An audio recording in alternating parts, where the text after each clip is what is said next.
welcome to our March Learn and Share event and the first webinar and Learn and Share in HE of 2026.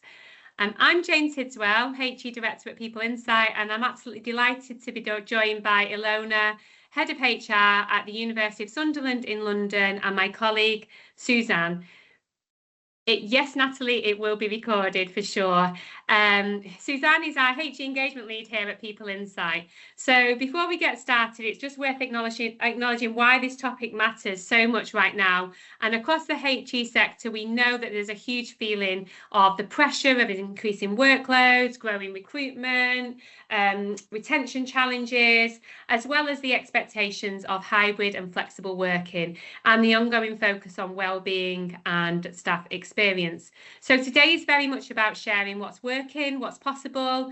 The session is a chance to learn from each other, learn from great practice and a real world example, and explore practical approaches to flexible working.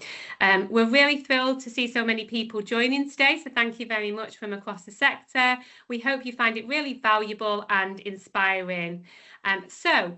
Just to make sure that we get the best from our time here, do keep your comments coming. If you've got any thoughts, or is it interesting? Have you got any sort of ideas? Could it work for yourself? Pop them in the chat. We'd like it to be as interactive as possible. So let's get started. So just in terms of what's to come, here's what you can expect from today's session. So we've got, I'll just do a quick welcome and introduction. We've got Suzanne will then talk about some evidence, global evidence on the 4-day working week. We've then got a spotlight on the University of Sunderland in London and their reality of implementing a 4-day working week. We've then got, just to finish off, some updates from People Insight. So we'll be closing just before 12:30. And just a little bit of housekeeping. So we are recording this session, and we will send back the recording to everyone who's attended today as well. So you don't need to be scribbling lots of notes if you don't want to. And as I said before, do put any comments and thoughts in the chat for us. It is really useful to make it as interactive as possible. So what makes People Insight different in the HE space? Well, we help universities listen more sharply to what their people are telling them, not just through robust survey design, but through clear insight, strong storytelling, and AI-powered analytics with Prism. And importantly, we pair that technology with deep human expertise. So we have a great team here who translate that insight into practical, achievable actions, helping universities move more quickly and confidently from feedback to change.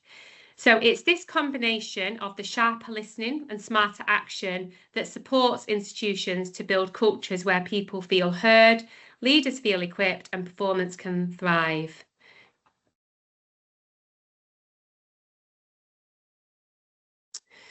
We now work with over 80 universities across the UK and globally.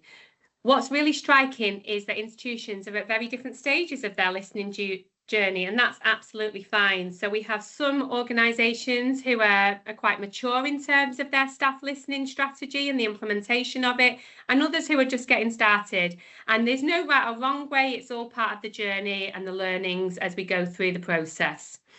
The biggest trend that we're seeing is a shift towards more regular listening. So a main engagement survey supported by shorter pulses to maintain momentum. And increasingly, HEIs are consolidating everything into one platform with our Prism AI, which is why our unlimited license and approach has become so popular within the sector. It's encouraging to see as well that we've seen an uplift in scores over the last year. So we've seen that engagement in the sector, in the HE sector, has risen by 2 percentage points from 24 to 25, and also that belief in action has increased too, to 41% in 2025. And really encouraging for us is that we've seen a huge increase in dashboard activity. So on our reporting dashboard, we've seen an increase of 35% of interactions, so over 400,000 interactions on the reporting dashboard, which is really impressive and showing the sort of belief in action using the dashboard for post-survey cascade and results. What really stands out though is behaviour. So we are seeing from our analysis that higher performing HEIs take 3 times more actions, share results more widely, and are almost twice as likely to use the prism on their dashboards. So those behaviours are certainly accelerating the improvement. While surveying remains our core, universities are increasingly asking for help with more translating of insights into those meaningful actions. That's why we support with workshops, communications, impact reporting, coaching, focus groups, joiners, leavers, as well as helping managers build confidence with their local dashboards. It's all about moving from that listening piece to the real cultural change. And we're also really proud of our recognition here too. So we have Inspire HE and our Outstanding Workplace Award for the higher education sector, which recognises exceptional employee experience across the sector. So each year we publish with individual universities and let them know that Inspire ranking, it's confidential to the university, showing them where they sit and any sort of tips to move up the ranking for the next year. And our recognition programmes really do kind of shine a light, I would say, on universities doing brilliant work and help us to raise the bar for everyone and share those best practices. So I'm now going to hand over to Suzanne just to talk a little bit about some global evidence that she was looking into. Oh, you're on mute, Suzanne.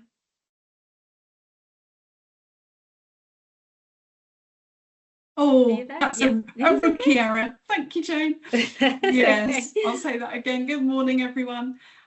So in 2015, a large-scale experiment was launched in Iceland, involving around 2,500 workers invited to try out a 4-day week.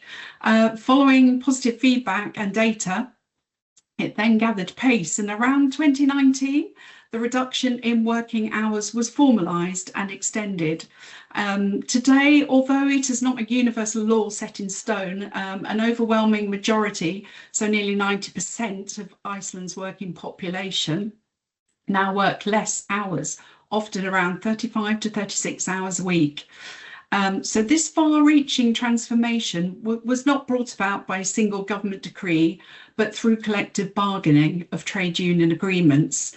And this has made it possible to introduce considerable flexibility. So employees can either reduce the number of hours they work per week, or they can opt for a working week condensed into fewer days. And this flexible approach was the key to a successful wide-scale adoption. The results show increased productivity, better work-life balance, and a significant drop in stress levels with fewer cases of burnout. Employees report a greater ability to align their professional working lives with their personal lives. And this is one of the fundamental kind of positives coming out of this study. So what was key to the success? So several factors explain why the Icelandic model has worked so well where other initiatives have stalled. Firstly, and actually crucially, the transition was made without any loss of pay or reduction in benefits for employees. And this is a major difference from previous models where the 4-day week often has to be compensated for by longer working days. And secondly, Iceland has invested massively in digitalising its businesses and public services. And this technological environment has made it easier to maintain productivity, particularly by encouraging the growth of remote working and process optimization. And finally, this transition has had collateral benefits for society. So, for example, gender equality has been promoted, with more men having more free time and being more inclined to invest in household and family tasks. So, in summary, research from this study has shown that a 4-day work week without a pay reduction improves employee well-being, reduces burnout, and maintains or increases productivity. And looking sort of deeper into this, it's around employees being more focused during the 4-day week that has seen these sort of positive results. If you're interested in finding out more, there's also been a study by the University of Cambridge, which has been actually the largest in the world. So if you want to go away and have a Google at the University of Cambridge, that provides a lot more detail as well. So this study really frames the conversation for organisations wanting to explore modern work patterns, and it's very interesting. And that leads us nicely on to the University of Sunderland in London. So I'll pass back to you, Jane, now to do the introductions. Yeah, thank you, Suzanne. So yeah, I'm delighted to introduce today's special guest speaker. So we're joined today by Ilona, Head of HR at University of Sunderland in London, and it's great when we see, obviously, and we work with lots of organisations and we see some really interesting practice happening, and then we look at the results from the survey and we go, this is really interesting, tell us about the organisational context and what's been going on. So we can really see here, you know, an institution putting employee voice at the heart of its culture. Obviously, the University of Sunderland and London have taken that bold step to reimagine how flexible working can operate in a modern university setting.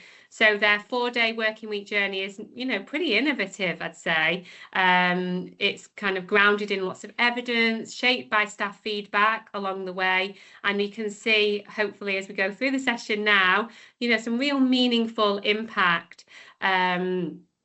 So Ilona is going to share the story, the context, challenges, what they've learned along the way, and the difference it's making for staff experience and organisational support performance. So thank you so much for being with us today.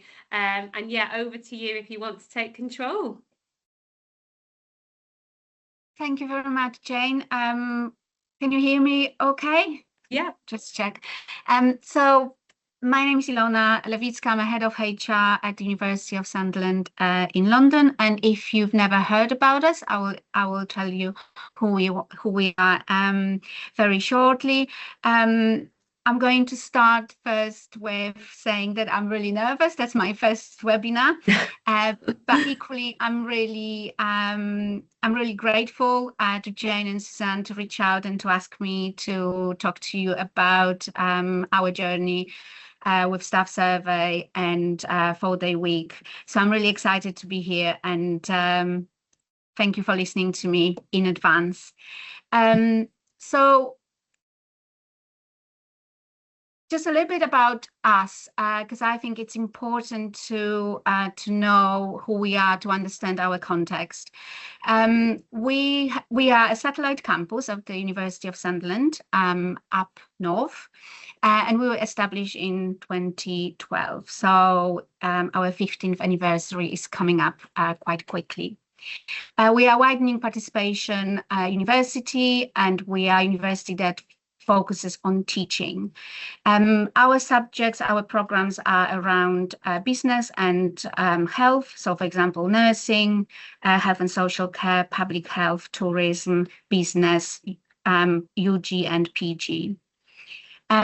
Our students are non-traditional students. We've got a mix of home students, but home students predominantly, they are from EU and international students. What is also different about how we operate is that we have four main intakes per year. What it means really is that we are on all the time. We've got only 2-3 weeks break around Easter and 3 weeks in summertime when we don't provide teaching, and of course around Christmas. But otherwise, we provide teaching and student support and services all year round. Last year, in February 2025, we moved to a new and amazing building. You can see small snapshot of the new building on the slide. It was a huge undertaking for us, but we had to do it because our previous building wasn't really great. And I could talk about it more, but I won't, because it wasn't really great. But the new building apart from new spaces, it was designed for us from scratch, and more space, but also allowed us to, for example, build simulation wards, so our nursing students can go and experience hospital setting as they learn the course. And also we've got a trading centre with London Stock Exchange for our finance and fintech students. So there was a huge change for us in February 2025. So that's us. We are based in Canary Wharf as well, on the outskirts of Canary Wharf. And if you wanna come and visit us, please let me know, and we'll be happy to show you around. I'm going to add that I've been here for almost 11 years. I started as a HR advisor, now I'm head of HR, and I do have real passion for this place. Otherwise, I wouldn't be here for so many years. In terms of how we are as an employer, we are a subsidiary company and we employ our own staff. We've got different terms and conditions to the standard HE sector. What it really means is that they are not as generous as they tend to be. So we're talking here about, for example, pension or occupational sick pay. We've got at the moment around 200 members of core staff and 80 associate lecturers. It's pretty much a 50-50 split between male and female. We've got 58% professional staff, 42% academics, and among staff there are around 106 nationalities. And so what it creates is the environment that it's really, really diverse.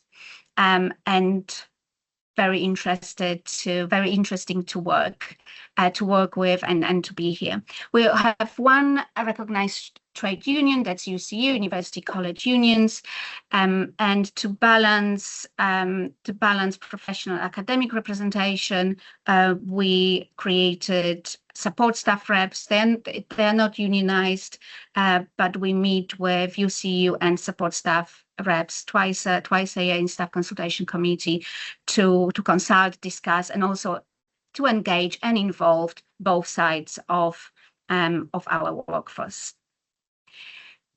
So I'm going to move now to talk about our staff survey and then 4-day week, and I'm going to take you on a little bit of a journey. And I'm going to go back to COVID.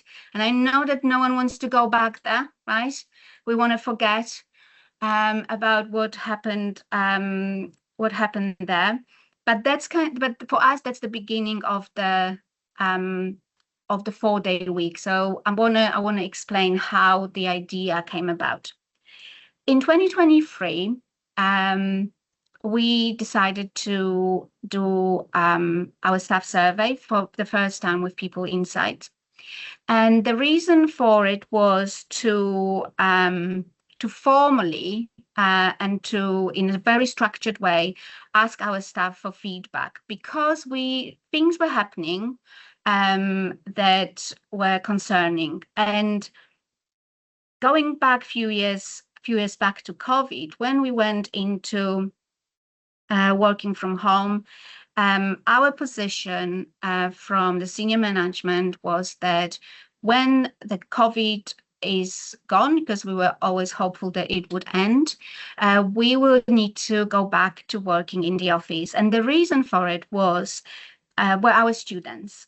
Our students, as I mentioned, they are non-traditional.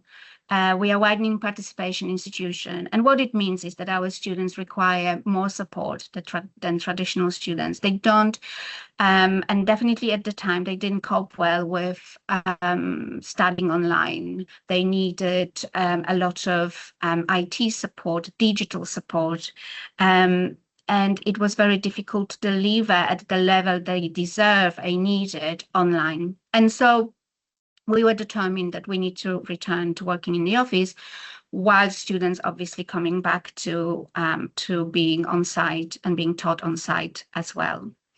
As you can probably imagine, that wasn't an easy task, and it took us good 2 years to slowly and gradually bring people back to the office. We never introduced hybrid working. We had always element of working from home, but we never formalized it in any sort of policy or framework that we've got set hybrid working model for the reasons that I described. And so when we returned 2023, we asked staff, okay, so what do you think? What is your feedback? What are your views? How engaged you are with us? And it wasn't a surprise to see that our engagement score, even though 71%, it's not terrible, it was lower than sector benchmark. Also, hopefully you can see on the slide, I really hope it's not too small, but when we ask our staff whether they would want to work here in 2 years' time, whether they would recommend us to their family and friends, we fell beyond the HE sector standard. And the survey helped us to really see what we've already been seeing, being obviously on site and talking to our staff, listening to the feedback on a day-to-day basis and looking at some metrics. But the staff survey gave us the confirmation that yes, something is happening, that we need to take action. And so what we were trying to solve, hopefully it will work, yes. So staff engagement was declining. Our turnover was rising, and it was alarming, I'd say. Our sickness absence was rising. Our short-term sickness was going through the roof. And as you can imagine, staff retention was becoming more difficult. There were times where my team, all they were doing was resignation and then recruitment.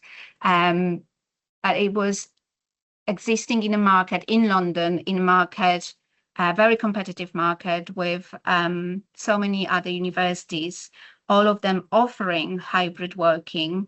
It was very difficult to propose to our candidates something that they would consider to be more attractive. And of course, recruitment was becoming more challenging. So what was happening? We were recruiting people were leaving, and it was difficult to recruit. It was very challenging period, and obviously our staff, they were concerned, they were worrying, and then I remember we had, as a senior management team, we had a big session, and we got together and thought, what can we do? What can we do to stop this happening? And we knew at the time that obviously hybrid working was always on the table. We were determined not to introduce it unless we explored all other options. And the option we came up with was 4-day week pilot. I still remember the day when the words were said out loud, and I remember that we all just like a thinking phase, and started considering, would it actually work?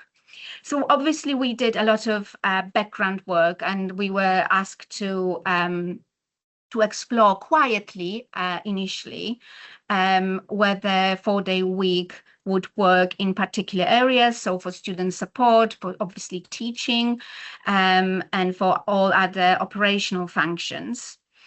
And when we were quietly confident that the 4-day week would work, we sat down again and determined the main principles.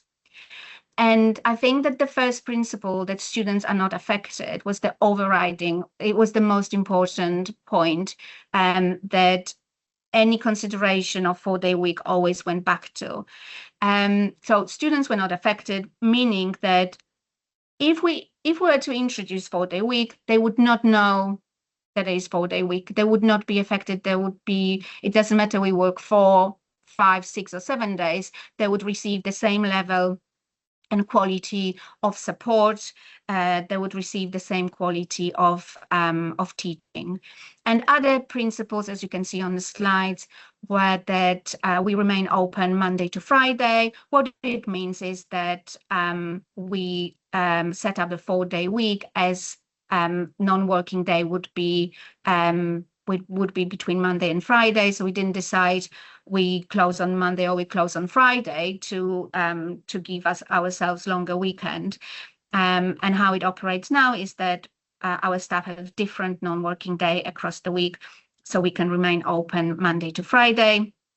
Student timetables to remain unchanged, and obviously access to all services.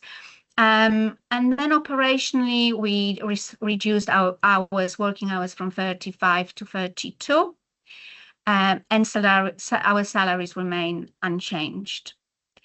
And we decided that all staff with defined hours moved to the pilot. So we didn't leave anyone behind, which was probably a little bit easier to do considering our size. We did a lot of work, background work, and then we involved our managers. And once we have built framework, we went out to staff and asked them and consulted with them through more formal channels, like with obviously UCU and professional staff reps, but also directly to all staff. The reception was mixed. I'd say that overall it was positive, but there was a maybe not huge in numbers, but quite vocal group of staff that were in strong opposition to 4-day week. They preferred to have hybrid working. So obviously we had to address those concerns and proposals as well. The pilot was launched on the 4th of March 2024, and I have to say that few weeks before the launch and then few weeks after, it probably was the most stressful weeks in my professional life. I had the pleasure to lead on implementation of the pilot, so I see it a little bit like my baby. But we launched it, and what happened next was that we had to then work it. And we completely went into unknown territory. I did a lot of research before we introduced the pilot. I spoke to a few companies that already ran 4-day week as a permanent feature, but there were smaller companies, there were charities or manufacturers, and so on the scale, I couldn't find anyone to talk to get some feedback and insights into how do you introduce and how it works in a company or in a business with, let's say, 200 members of staff. So it was quite uncharted, unknown territory for us. And once we introduced it, I think obviously there were some teething issues. We found ourselves struggling at the beginning with arranging meetings when people have different non-working days. We obviously work closely with our colleagues in Sunderland, but they remain on 5-day week, and so there was another challenge. And then we we reduced hours to 32, but we never reduced the work. And consequently, we had to learn how we're going to fit what we do in 32 hours. Our working day increased from 7 hours to 8 hours, and some members of staff found it challenging as well. And also, as some of our teams are really small, so for example, my team is only me and two members of staff, so it's 3 in HR. And sometimes in smaller team, the challenge was that navigating the 4-day week with different non-working days, but then also obviously sickness and annual leave. And there was a challenge as well. So what we did at the initial stages, and actually we carried on, was the communication with our staff. I ran 3 surveys at regular intervals, surveys focused on 4-day week experience. And when we were able to, we introduced improvements, we made adaptations and changes. So for example, we found that some staff prefer working 5 days, but shorter days. And so we introduced that, and that could be for different reasons, just a matter of preference, but also it could be underlying conditions, health conditions, or caring responsibilities or other circumstances outside of work. So we introduced that.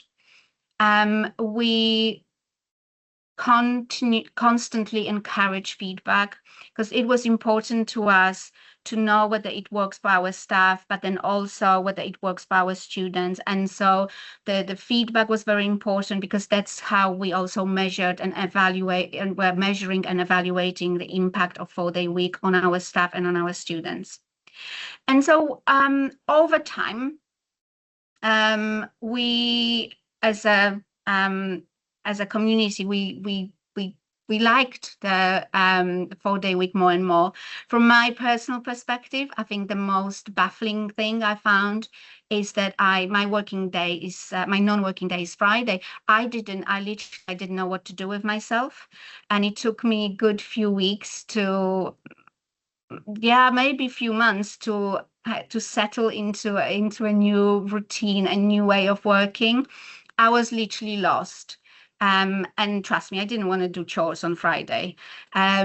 So for me, it was interesting journey personally. But the journey for our staff, equally, it was so varied, and there were so many experiences, different perspectives and experiences with embracing 4-day week. So I'm going to show you now responses to 2 questions that we asked in the 4-day week surveys. So going from left to right, the first graph is from the first survey, the second is from the second survey, and then the third is from the third survey. So the question that we were interested in was about productivity. And we asked whether what is subjective, because obviously it is subjective perception, what is subjective opinion of the productivity on 4-day week. And as you can see, hopefully the slide, again, it's not, the fonts are not too small, but the pink color is that my productivity is at the same level. The blue one is that I'm more productive, and the green one is that I'm less productive. So you can see that as the time progressed, the blue increased and the pink decreased, and also the green decreased. So the feedback from our staff is that they feel, again, it's not scientifically proven or tested, but based on a subjective opinion, our staff believe that they are more and more productive progressively as the pilot been going on.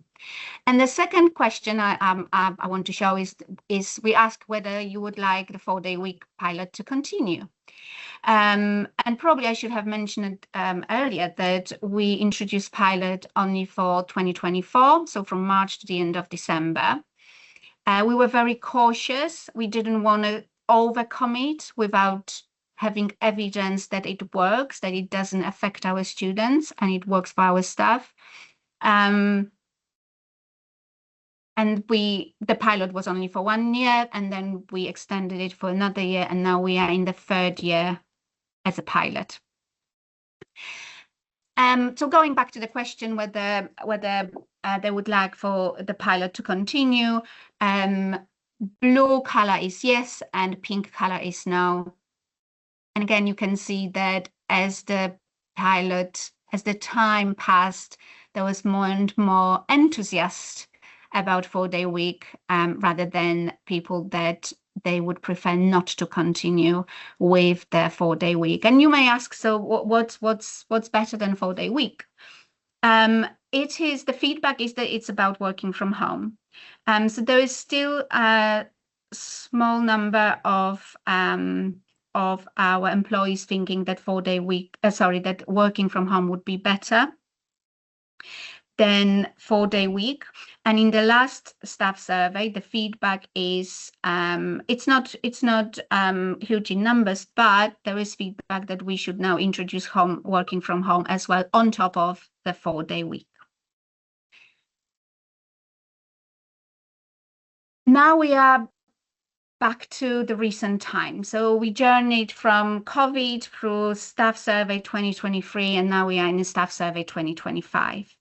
And that's again, we obviously worked with people inside, and we were very interested to see whether changes to our sickness, to our turnover, to how we recruit and how we retain and attract is then mirrored in the staff survey in 2025.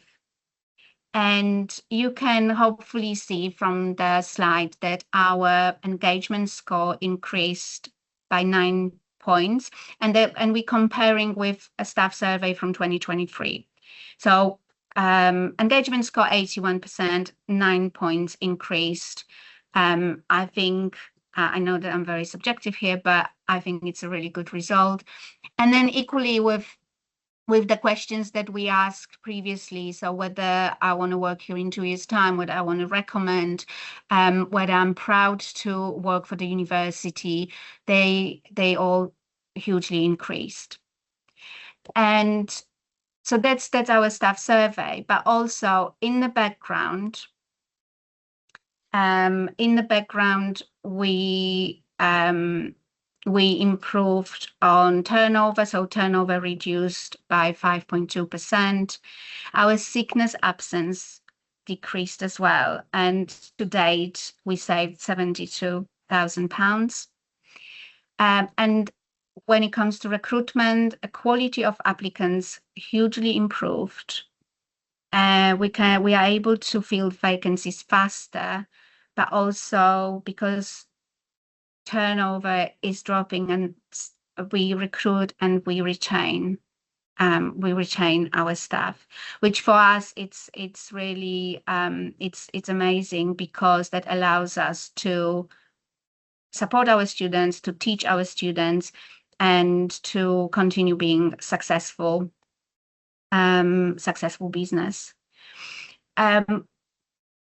We also continue working with our staff on survey insights. Overall, from the 2025 staff survey, we identified 5 campus-wide commitments to improve staff experience. They are reward and recognition, staff well-being, training and development, communication, and one of them is refinement of 4-day week approach. I'm leading on this one, and I'll be going out to staff, exploring a little bit more, a little bit deeper, the experience with 4-day week. I want to make sure that any rough edges that still exist, that we can smooth them, we can find solutions to the problems and support our staff to embrace 4-day week, so then we can continue supporting and teaching our our students. I'm going to show you a few quotes from our staff. Some of them are quite long, but they are really, they show the wide range of how people see and experience benefits of 4-day week. So someone said that 4-day week is the reason why they opted to work here. It gives me headspace to work on my research interest and makes me a more effective academic. Having the non-working day has allowed me to do my life admin on my day off, which has contributed to my productivity and energy levels whilst at work. I never feel burnout anymore, and this pilot contributes greatly to me wanting to continue to work in this company. And I'm going to read the longest one, which says, my work-life balance and well-being have greatly improved. My stress levels have dropped significantly, and it feels like the pressure is off. I have been able to really develop my hobbies of walking and gardening, including growing my own vegetables.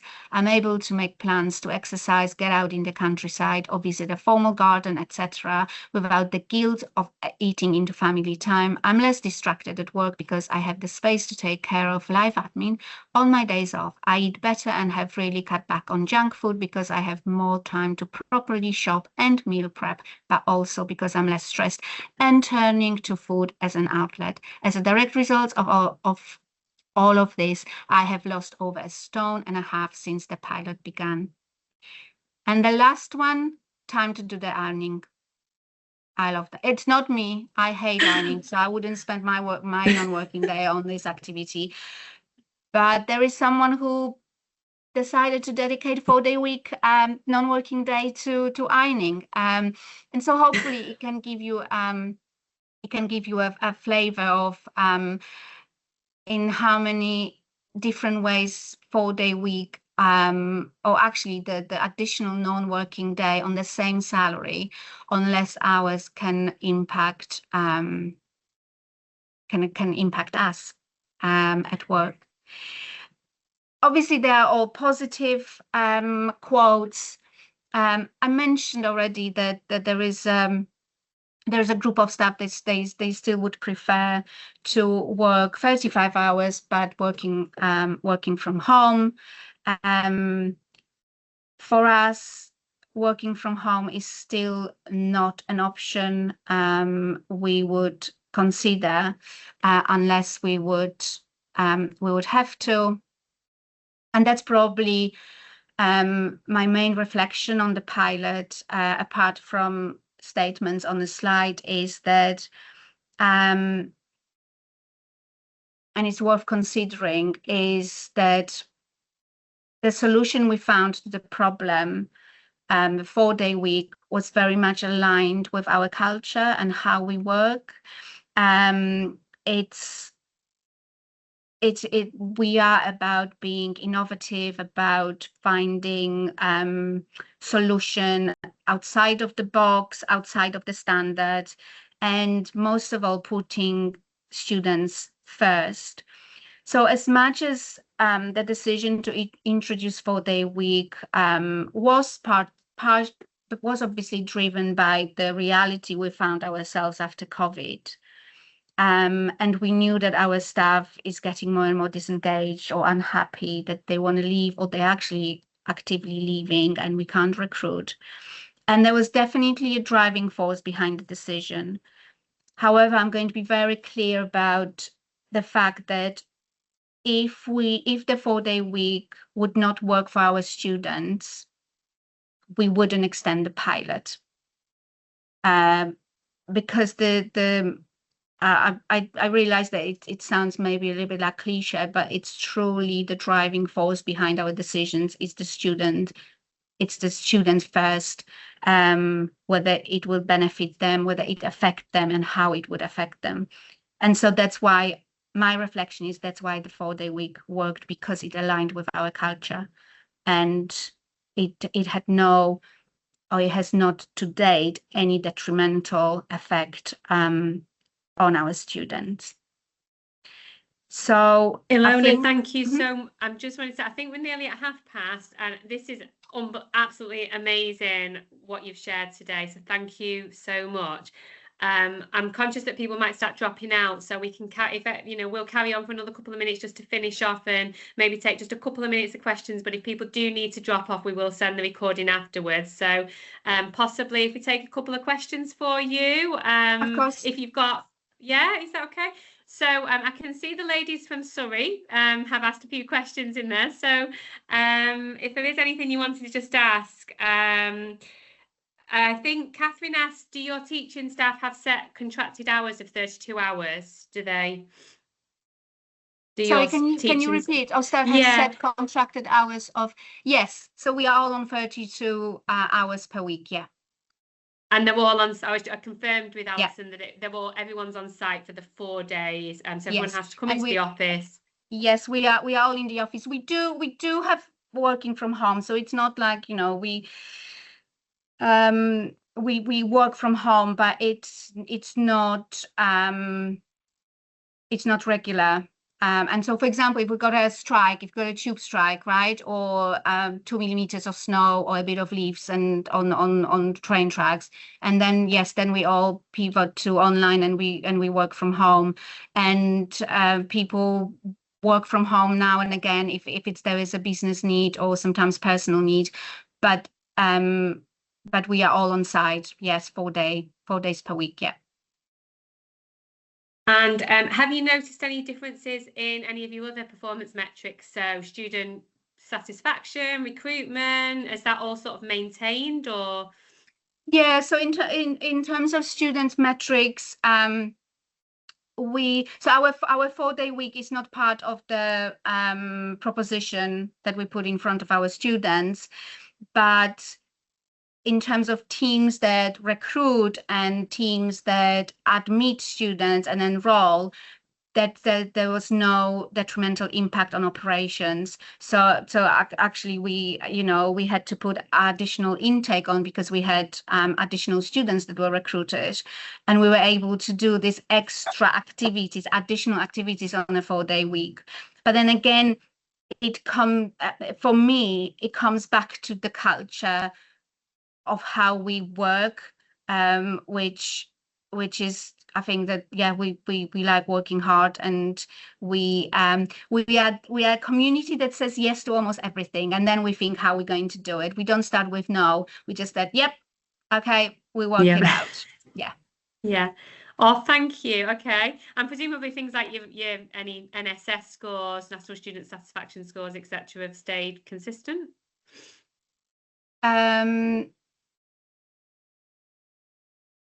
We can take it offline, that's fine. Yeah, well, I was just wondering about like the student satisfaction scores or that you might track, but yeah.